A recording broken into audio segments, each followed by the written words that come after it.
Assalamualaikum warahmatullahi wabarakatuh. Halo warga belajar kelas 10, apa kabar semuanya? Pernah tidak kalian berpikir kenapa negara yang bertetangga itu bisa berselisih soal batas wilayahnya? Bukankah batas wilayah itu seharusnya sudah jelas apalagi untuk suatu negara?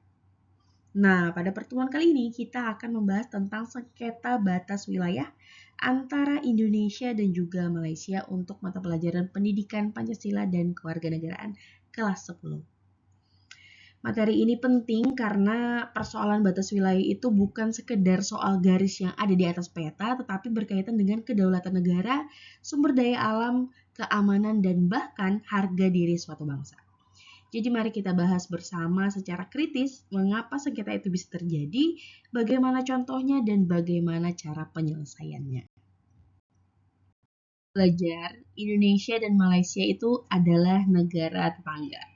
Sebagai negara yang berdekatan, keduanya itu tentu memiliki batas wilayah.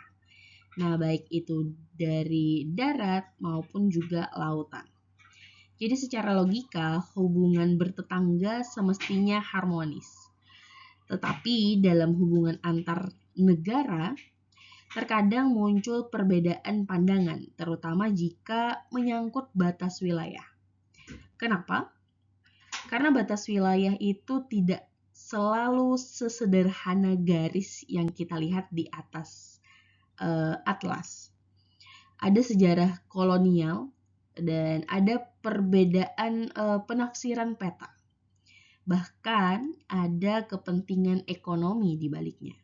Jadi ketika kita membahas sengketa wilayah, sebenarnya kita sedang membahas pertemuan antara sejarah, hukum, politik, dan kepentingan nasional.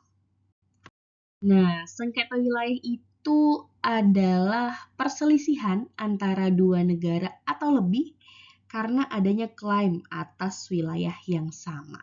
Artinya, dua negara sama-sama merasa memiliki hak atas suatu daerah. Sengketa ini bisa terjadi di wilayah darat. Nah, misalnya garis perbatasan yang belum jelas. Bisa juga terjadi di laut. Misalnya terkait dengan pulau, batas maritim atau wilayah yang mengandung dengan sumber daya alam. Jadi yang perlu dipahami, sengketa wilayah itu bukan selalu berarti perang. Seringkali sengketa justru diselesaikan melalui hukum dan juga diplomasi. Nah, disinilah pentingnya pendekatan damai dan dalam hubungan internasional. Pertanyaan muncul, lalu apa penyebab sengketa itu? Jadi yang pertama itu adalah perbedaan peta wilayah. Dua negara bisa menggunakan peta yang berbeda sehingga ketika dia menarik garis batas itu tidak sama. Kemudian yang kedua itu adalah warisan penjajahan. Nah, banyak negara sekarang berasal dari perjanjian kolonial di masa lalu. Dan kadang rumusannya itu tidak detail. Kemudian yang ketiga itu tentang sumber daya alam. Jadi kalau ada suatu wilayah yang memiliki sumber daya alam melimpah, memiliki minyak, gas, ikan, atau nilai strategis lainnya, biasanya ini akan menimbulkan potensi yang lebih besar, menjadi lebih kompleks untuk dijadikan sebagai sengketa wilayah. Dan yang keempat adalah batas yang belum tegas. Jika ada delimitasi yang jelas, artinya penetapan batas itu belum selesai. Nah, disinilah potensi sengketa itu muncul. Contoh kasus dari Indonesia dan juga Malaysia yaitu kasus Sipadan dan juga Ligitan. Dua pulau kecil ini pernah diperebutkan Indonesia dan juga Malaysia. Jadi masalahnya bukan hanya pulau kecil, tetapi ini soal hak kedaulatan. Kasus ini dibawa ke International Court of Justice atau Mahkamah Internasional pada tahun 2002. Jadi Mahkamah Internasional itu memutuskan kedua pulau ini menjadi milik Malaysia. Kenapa? Jadi bukan karena semata-mata siapa yang pertama kali mengklaim, tetapi karena Malaysia ini dinilai memiliki effective occupation. Jadi dia dinilai memiliki penguasaan yang nyata dan juga efektif. Jadi Malaysia dinilai menguasai suatu wilayah itu. Jadi dia mengelola administrasi dan juga aktivitas pemerintahannya di sana aktif. Dari sini kita harus belajar hal penting, karena dalam hukum internasional itu klaim atas sejarah saja tidak cukup. Atau mengatakan bahwa wilayah ini milik saya itu saja tidak cukup.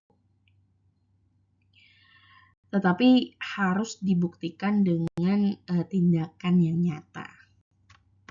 Dan ada contoh berikutnya yaitu kasus Ambalat. Nah, berbeda dengan Sipadan dan juga Ligitan, Ambalat ini adalah wilayah laut di sekitar Kalimantan. Mengapa ini penting? Karena wilayah ini memiliki potensi minyak dan juga gas. Disinilah menjadi lebih kompleks karena yang dipersoalkan itu bukan hanya batas wilayah tetapi juga hak pengelolaan sumber daya. Kasus Ambalat ini sampai sekarang lebih banyak diselesaikan melalui perundingan. Ini menunjukkan bahwa tidak semua sengketa itu akan berakhir di pengadilan internasional, kadang juga selesai melalui diplomasi. Dan hal ini justru lebih diutamakan. Dan ini juga menarik untuk kita kritisi ya. Apakah semua sengketa itu sebaiknya dibawa ke pengadilan internasional ataukah negosiasi damai itu justru lebih menguntungkan? Itulah pertanyaan yang relevan dalam studi kewarganegaraan. Yang selain di laut, sengketa juga bisa terjadi di darat. Contohnya di Pulau Kalimantan lagi, ada beberapa titik batas yang pernah belum jelas. Masalahnya seperti ini, sering tampak kecil tetapi sebenarnya besar dampaknya karena menyangkut warga yang tinggal di perbatasan. Bayangkan jika suatu desa itu tidak jelas masuk wilayah negara mana, ini tentu saja akan mempengaruhi pelayanan publiknya, kemudian keamanannya, bahkan identitas kewarganegaraannya. Karena itu penyelesaian batas darat itu membutuhkan kerjasama teknis dan politik sekaligus. Bagaimana sengketa itu bisa diselesaikan? Yang pertama, dia bisa melalui perundingan damai atau negosiasi. Ini biasanya langkah yang utama. Dan yang kedua, ada kerjasama bilateral. Jadi artinya dua negara itu bisa duduk bersama untuk mencari solusi. Kemudian yang ketiga itu menggunakan hukum internasional. Dan yang keempat melalui mahkamah internasional. Yang penting dipahami dalam hubungan modern, perang itu bukan solusi utama. Justru hukum dan diplomasi itu menjadi instrumen yang utama. Dan ini sejalan dengan prinsip penyelesaian damai sengketa internasional. Nah, disinilah hukum internasional itu berperan. Salah satu yang penting adalah UNCLOS atau lengkapnya United Nations Convention on the Law of the Sea. Ini adalah hukum laut internasional.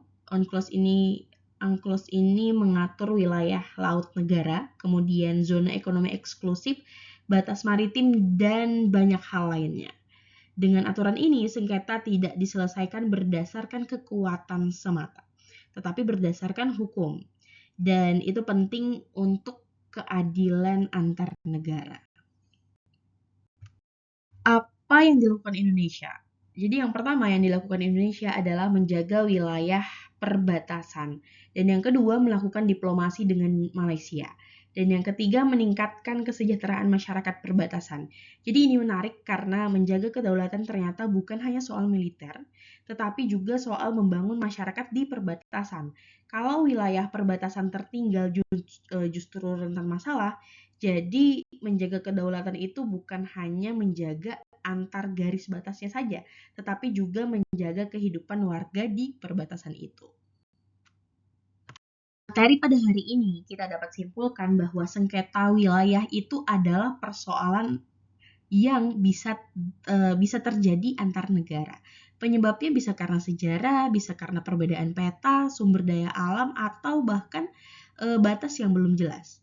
Indonesia menghadapi persoalan ini melalui cara yang damai, melalui diplomasi, melalui kerjasama, dan juga melalui hukum internasional. Dan sebagai warga negara, kita perlu memahami bahwa menjaga kedaulatan itu bukan hanya tugas pemerintah, tetapi juga bagian dari kesadaran kebangsaan kita. Pembelajaran kita pada hari ini, semoga materi ini membantu warga belajar memahami bahwa sengketa wilayah itu bukan sekedar konflik, tetapi juga soal hukum, diplomasi, dan juga kedaulatan negara. Terima kasih sudah menyimak. Sampai jumpa di pembelajaran berikutnya. Assalamualaikum warahmatullahi wabarakatuh.